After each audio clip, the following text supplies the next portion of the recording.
Welcome to the ACG's Deep Dive on Daily Alerts. Today, we're taking a deep dive into, well, an actual security alert.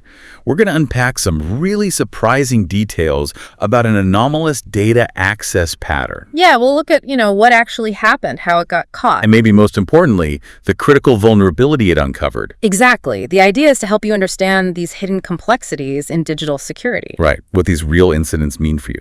Okay, let's get into it. So, we're starting with this incident.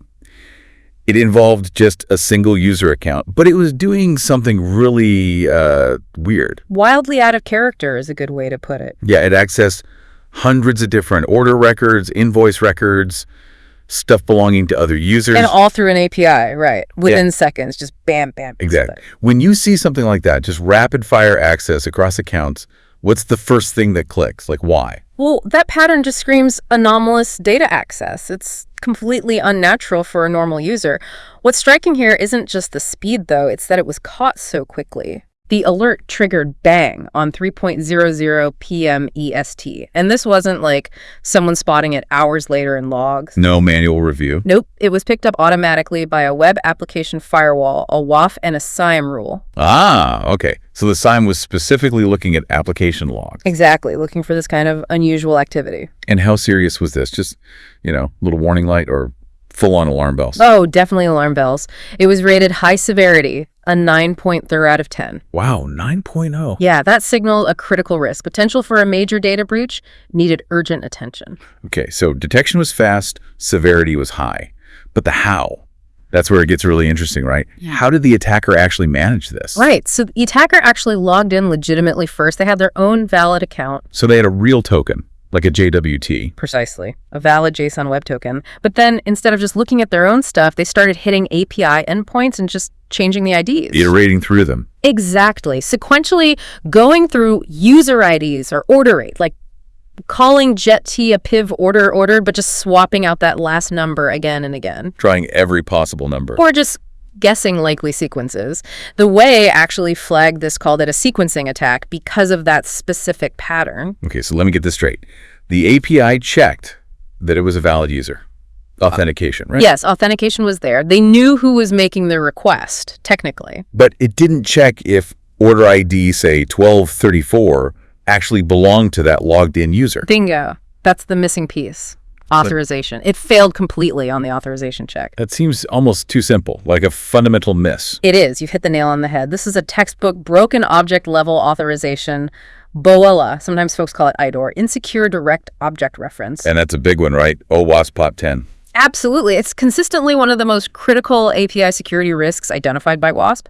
And what's really kind of mind-boggling is how often we still see this vulnerability, even in modern APIs. So they just overlooked it. It seems so.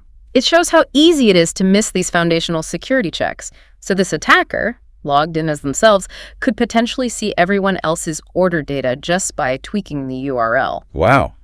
It's like having a key to your apartment that also unlocks every other door in the building. Exactly that. A perfect analogy. So once this huge hole was found, what was the immediate reaction? What did they do? Action had to be immediate. First, block the attacker.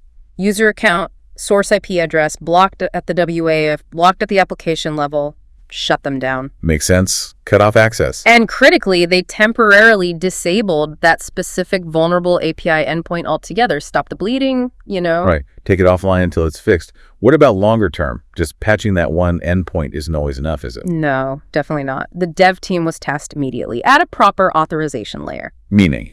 Meaning every API call needs to check resource ownership. Does this data belong to the user asking for it? A fundamental check. Okay, that closes the loop. And also, because you never know how long something like this has been exploitable. Ah, you have to look back. Right. They started digging through historical logs, investigating if this had been exploited before, maybe by someone else, maybe more quietly.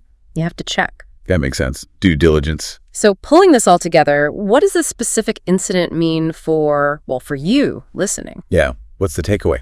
It really hammers home how critical that authorization step is. It's not enough to know who a user is. You have to know what they're allowed to see and do. Authentication versus authorization. They're different. Very different, and both are crucial. And thinking bigger picture, it really makes you wonder, doesn't it? How many other systems out there might still have these quote-unquote classic vulnerabilities lurking? Yeah, vulnerabilities we thought we'd solved years ago. Exactly. And what does that imply for the safety of our data everywhere? It's a stark reminder, really. Security isn't just about building walls to keep bad actors out. It's also about managing what the people inside the walls are allowed to access. Precisely.